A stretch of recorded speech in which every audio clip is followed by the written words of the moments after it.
ટેકાના ભાવે મકાઈની ખરીદીમાં હવે ફરીથી મર્યાદા વધારાઈ।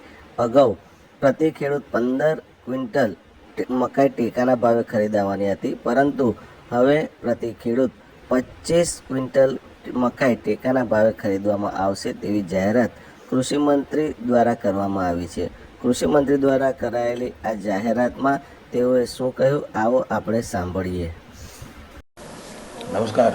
દેશના લાડેલા વડાપ્રધાન, સર્વાધિક લોકપ્રિય વૈશ્વિક નેતા માનનીય નરેન્દ્રભાઈ મોદીએ 140 કરોડ દેશવાસીઓ માટે કલ્યાણ અને રાષ્ટ્રને સમર્પિતના સેવાભાવ સાથે કર્તવ્ય પથ પર 4399 દિવસ એક સૌથી સર્વાધિક ચૂંટાયેલા વડાપ્રધાન તરીકે રાષ્ટ્રમાં સેવા કરવાનો રેકર્ડ અને સેવા કરવા માટેનો મોકો દેશની જનતાએ આપ્યો છે। ત્યારે આજના શુભ દિવસે માનનીય મોદી સાહેબની દીર્ઘાયુ માટે અને દેશ સેવા અવિરત કરતા રહેવા માટે પ્રભુને પ્રાર્થના અને અનેકાધિક શુભકામનાઓ।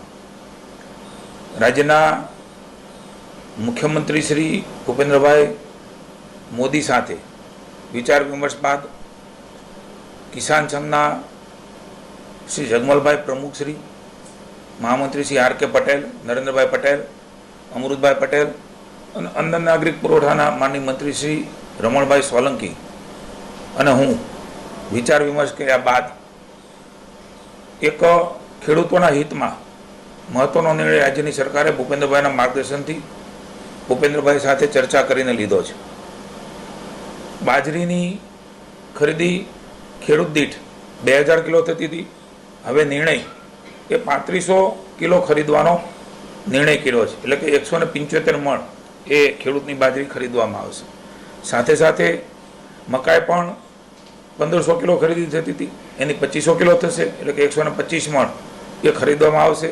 સાથે જુવાર 1000 મણ ખરીદાતી હતી, એ 1700 મણ એ ખરીદવામાં આવશે, એટલે કે 85 મણની ખેડૂત ખરીદી એ ખેડૂતોના હિતમાં માનનીય મુખ્યમંત્રી ભૂપેન્દ્રભાઈના માર્ગદર્શન નીચે માનનીય વડાપ્રધાનશ્રીએ એમએસપી પ્રાઇસ જે પ્રકારે ખેડૂતોના હિતમાં વધાર્યા છે અને ખરીદી થઈ રહી છે, એટલે ખેડૂતોના લાભમાં એક વધારાનો નિર્ણય કિસાન મોરચાના સૌ આગેવાનો સાથે બેસીને એમની લાગણીને ધ્યાનમાં રાખીને રાજ્યની સરકારે કર્યો છે અને આ વિભાગ દ્વારા આ ખરીદી હવે આ પ્રકારે કરવામાં આવશે।